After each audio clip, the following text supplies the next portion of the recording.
Hallo Internet! Ihr erinnert euch bestimmt an dieses Video.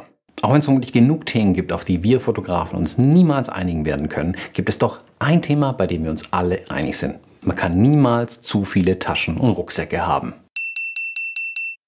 Daran will ich heute anknüpfen, weil ich glaube, es gibt nach wie vor nichts Interessanteres, als anderen Leuten in die Tasche reinzuschauen. Beim letzten Mal habe ich euch meine Street Photography Tasche vorgestellt. Heute geht es um den Rucksack, den ich jeden Tag mit mir ins Studio und wieder mit nach Hause nehme. Mein Everyday Carry Rucksack.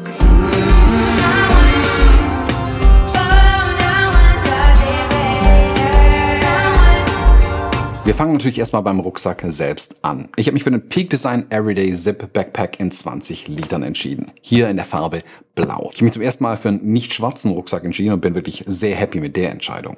Kleiner Disclaimer gleich am Anfang. Ich habe alle Produkte, die ihr hier heute seht, selbst gekauft. Ich kann also wie immer sagen, was ich will. Warum den Zip und nicht die anderen Everyday Backpacks von Peak Design? Die anderen Backpacks von Peak Design sind super, da bekommt man noch mehr rein. Die sind auch etwas größer vom Volumen. Ich finde es aber auch ein bisschen, ich sag mal, auffälliger, größer und nicht unbedingt so stromlinienförmig wie der Zip Backpack. Der Zip Backpack ist wirklich für jeden Tag der bessere Rucksack. Wenn ich mehr Equipment transportieren müsste, dann würde ich mich vielleicht für einen der anderen Everyday Backpacks entscheiden. Was die Peak Design Rucksäcke meiner Meinung nach auszeichnet, ist, wie flexibel die sind. Ich habe mehrere Möglichkeiten, an das Innenleben des Rucksacks ranzukommen. Ich habe viele Möglichkeiten, außen was ranzumachen. Was mich immer wieder freut, ist, dass ich zum Beispiel diese extra Gurte an diesem Rucksack habe, mit denen ich schnell auf der Rückseite irgendwas festmachen könnte. Hier habe ich oftmals eine zusätzliche Jacke, ein Pullover oder sonst was drin. Hier ließe sich aber genauso auch ein Stativ befestigen, wenn ich das mitnehmen würde. Außen im Rucksack habe ich zwei große Taschen, wo ich hier meine Wasserflasche reinbekomme. Ich bekomme hier auch wirklich große Wasserflaschen rein oder so eine kleine mit einem halben Liter.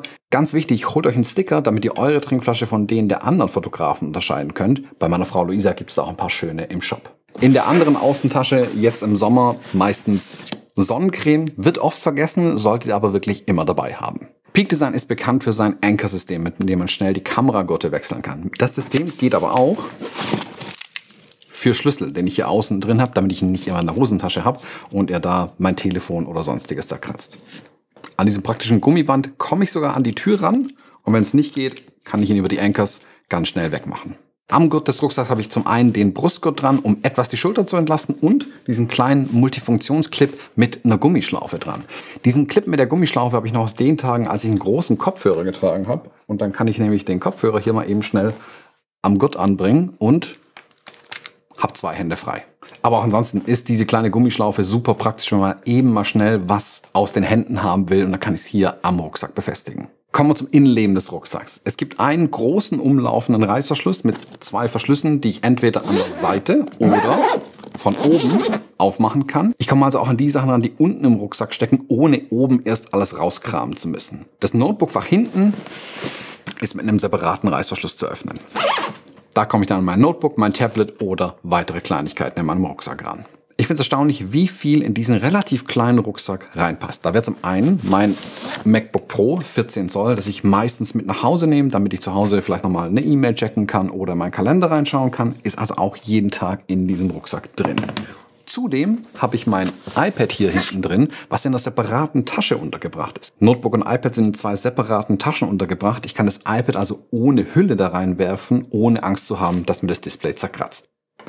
Clever an den neueren Peak Design Rucksäcken ist, dass das Notebookfach in der Höhe variabel ist. Es hängt quasi in einer kleinen Tasche drin und je nachdem, ob ich einen 15, 16 oder 14 Zoll habe, kann ich die einstellen. Es bleibt aber immer ganz leicht in der Luft. Wenn ich den Rucksack also auf den Boden stelle, ist das Notebook vor dem Aufprall geschützt. In der hinteren Tasche habe ich zudem noch ein Fach, wo alles Mögliche rein kann an Zubehör und ich habe hier auch, wie man sieht, jede Menge noch dabei. Das sind Kleinigkeiten wie ein Kugelschreiber, den man eigentlich immer dabei haben sollte, auch wenn ich sonst kein Papier dabei habe, aber hin und wieder muss man irgendwas unterschreiben, irgendwas ausfüllen und den eigenen Kugelschreiber dabei haben, ist auf jeden Fall nicht verkehrt.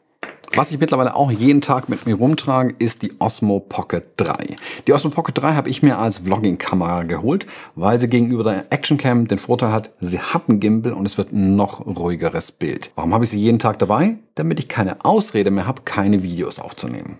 Die 3er-Version der Osmo Pocket ist auch wirklich eine große Verbesserung gegenüber den Vorgängern, da das Display hier nun wesentlich größer ist. Ich kann es hier einfach ausklappen und ich sehe auf dem Display weit mehr von dem, was ich aufnehme. Toll ist auch, dass es sehr schnell angeht. Sobald ich das Display aufdrehe, kann ich wenige Sekunden später auch schon mit der Aufnahme beginnen. Ich muss also nicht lange warten. Die DJI Action 2, die ich davor hatte, hat wirklich wesentlich länger gebraucht und es hat dann dazu geführt, dass ich viele Dinge, die ich aufnehmen wollte, verpasst habe. Das ist mit der Osmo Pocket 3 auf jeden Fall wesentlich schneller geworden und sicherlich ein Grund, hier das Upgrade durchzuführen. Die kleine Schutzhülle hier kann zudem 2 zusätzliche Filter aufnehmen. Ich habe hier einmal einen variablen ND-Filter und einen Weitwinkeladapter für die Osmo Pocket 3 dabei. Auch noch in der Tasche drin ein Wallet mit den wichtigsten Karten, die ich habe. Die Karten sind die ich nicht ganz so oft benötige. Die Karten, die ich am meisten benötige, habe ich direkt an meinem Telefon dran. Hier habe ich auf der Rückseite so ein MagSafe Wallet, in dem ich die 3 wichtigsten Karten immer bei mir habe. Unter der Hülle selbst steckt dann auch nochmal 20 € Notfallgeld, weil Deutschland und Kartenzahlung nun mal nicht überall möglich ist. Zusätzlich in dem Wallet drin habe ich aber hier auch noch einen Apple AirTag, weil das verliere ich tatsächlich am meisten zu Hause oder hier irgendwo im Studio. Auch noch hier oben in der Tasche drin eine Powerbank und ein USB-C Ladekabel. Die Powerbank verfügt über verschiedene USB-Anschlüsse. Ich versuche aber eigentlich alles auf USB-C im Moment umzustellen. Einzige Ausnahme sind meine AirPods Pro. Die haben noch den Lightning-Anschluss, auch wenn es da ein neueres Gehäuse gibt. Ich sehe es ganz ehrlich nicht ein, nur ein neues Gehäuse wegen dem Port zu kaufen. Aber da habe ich noch eine clevere Lösung im Rucksack drin. Was auch noch hier oben drin steckt, ist ein kleines USB-C Datenkabel, mit dem ich maximale Datenübertragung gewährleisten kann. Hin und wieder arbeite ich von externen SSDs runter, dann brauche ich natürlich ein Kabel, um die anzuschließen und das ist einfach das Notfallkabel, falls ich das eigentliche Kabel vergessen habe. Kommen wir zu den großen Fächern am Rucksack. Toll finde ich an dem Peak Design Rucksack, dass ich den hier oben weit aufmachen kann und ich bequem an alles rankomme, was hier drin steckt. Es gibt hier ein zusätzliches Fach auf der Innenseite des Deckels. Hier habe ich so ein Mikrofaserreinigungstuch immer griffbereit, mit dem ich mal schnell eine Kamera oder eine Brille putzen kann. Auch wenn sie antiquiert wirken, sind ein paar Visitenkarten absolut kein Fehler im Rucksack. Man weiß nie, wem man begegnet und dann kann man eben mal schnell eine Visitenkarte austauschen. Wenig überraschend ist dann hier oben auch noch ein Spiegel und eine kleine Plexiglasscheibe drin, mit denen ich beim Fotografieren ganz gerne ein wenig trickse. Ich kann jetzt einfach weiter an dem Reißverschluss ziehen und den kompletten Rucksack aufmachen oder den Reißverschluss nur an der Seite öffnen und nur die Seitenfächer aufmachen. Hier habe ich dann zum Beispiel meine Sonnenbrille und eines der wichtigsten Fächer hier unten. Hier sind immer Ersatzakkus für beide Kameratypen dabei und eine 128 GB SD-Karte, falls man mal wieder ohne losgezogen ist. Auf der anderen Seite habe ich in der Außentasche diesen kleinen Puck dabei. Das ist ein kleiner Qi-Charger, den ich per USB an meine Powerbank anschließen kann und damit dann zum Beispiel meine AirPods aufladen kann. Der Charger funktioniert aber genauso für mein Telefon und ich kann ihn hier hinten an meinem MacBook anbringen. Wenn ich dann mein MacBook aufklappe, kann ich das hier rumklappen und könnte damit mein Telefon neben meinem MacBook aufhängen. So könnte ich zum Beispiel das Telefon als Hotspot nutzen, hätte es im Blick und könnte es gleichzeitig über die Batterie des MacBooks trotzdem aufladen. Ich kann es aber auch abnehmen von meinem MacBook. Es ist nur magnetisch hier hinten dran befestigt und kann es als kleinen Ständer für mein iPhone benutzen. Wenn ich zum Beispiel im Zug oder im Flugzeug sitze und auf meinem Telefon was anschauen möchte, habe ich hier immer ein kleines Teil, wo ich es drauf befestigen kann. Das Ding ist das Rolling Square Edge Pro, kann ich wärmstens empfehlen. Wenn ihr viel unterwegs seid, lohnt sich sowas dabei zu haben. Im oberen Fach kommen dann langsam die Werkzeuge raus. Hier habe ich zum einen mein Gerber Suspension NXT Multitool. Multitool ist, glaube ich, schnell erklärt. Hier habe ich eben alles dran, was ich so brauchen könnte. Zange, verschiedene Messer, um Pakete aufzuschneiden, Schraubenzieher und so weiter und so fort. Alles Dinge, die man hin und wieder mal braucht. Wenn man am Set ist, ist es gut, so ein Multitool auf jeden Fall in der Tasche zu haben. Hier ist aber auch ein etwas spezialisierteres Werkzeug drin, und zwar dieses Small Rig Multitool. Das ist nochmal wesentlich kleiner als das große Multitool. Warum ein zweites Multitool? Ich habe hier alle wichtigen Sechskantschrauben, die ich brauchen könnte, und zusätzlich nochmal einen flachen Schraubenzieher und einen Kreuzschraubenzieher. Eine dieser Sechskant passt zum Beispiel in die Peak Design Stativplatten, die ich unten an meinen Kameras dran habe. Am Fotosets ist es auch oft dunkel, hier bei mir im Studio auch. Deswegen habe ich immer zusätzlich noch eine Taschenlampe hier drin. Das ist eine Phoenix LD12, nette kleine Taschenlampe, trotzdem wirklich super hell. Toll ist, dass es hier oben einen Gürtelclip gibt, der auch andersrum an der Mütze verwendet werden kann. Und so kann ich auch wieder hier beide Hände frei und sehe trotzdem was. Und ja, ich sehe damit super albern aus. Die Everyday Backpacks haben diese Origami Falt Organizer in der Mitte drin. Der Everyday Zip hat nur 2 dieser Einsätze. Ich habe beide relativ weit nach unten gesetzt, weil ich die obere Fläche nutzen möchte, um Kleinigkeiten zu transportieren. Sei es zum Beispiel, wenn ich unterwegs beim Bäcker mir eine Brezel hole, passt die hier oben wunderbar rein. Oder, ganz wichtig, eine Regenjacke. Hier in dem untersten Fach löst sich dann auch endlich auf, wo eigentlich die Kamera in dem Rucksack ist.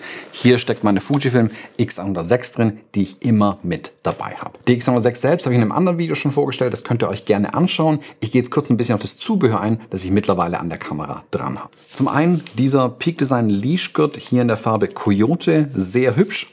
Auch wieder mit den Peak Design Ankern an der Kamera angebracht. Ich kann den Gurt also jederzeit schnell von der Kamera lösen. An der X106 selbst habe ich von Haoge den Filter und Streulichtadapter hier vorne drauf.